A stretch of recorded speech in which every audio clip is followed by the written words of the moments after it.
Human trafficking. It is a plague on a global scale. With an estimated 21 million people forced or kidnapped into it, it is a problem that can affect anyone you know.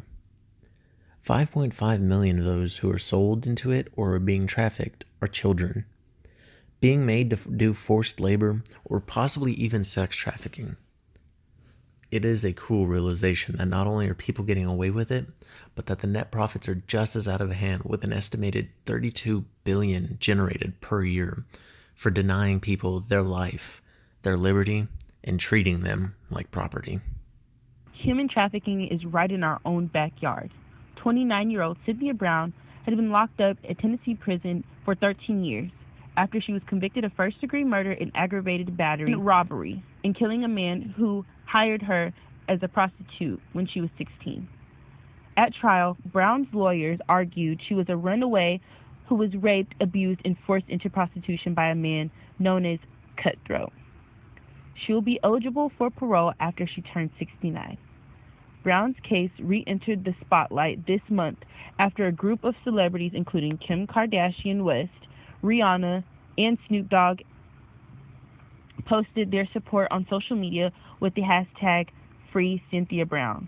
An online petition urging Tennessee's governor to consider clemency for Brown has garnered more than 4,000 signatures.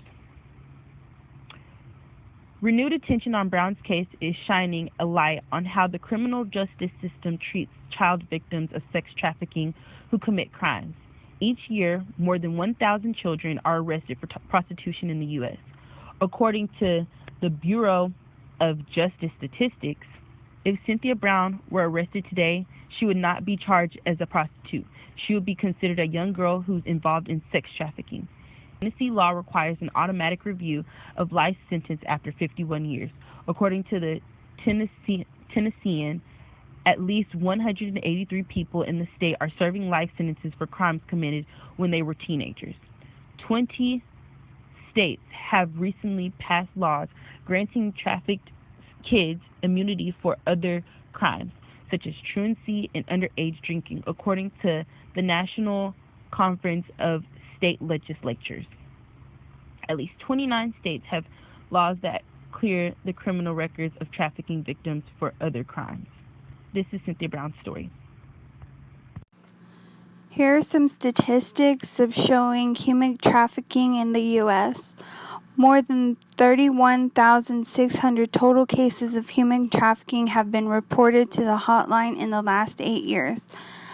The hotline annually receives multiple reports of human trafficking cases in each of the 50 states and D.C. The number of human trafficking cases that Polaris learns about in the U.S. increases every year. 23% of texting conversations on the Polaris Be Free text line were from survivors of human trafficking, compared to 11% of phone calls on the hotline.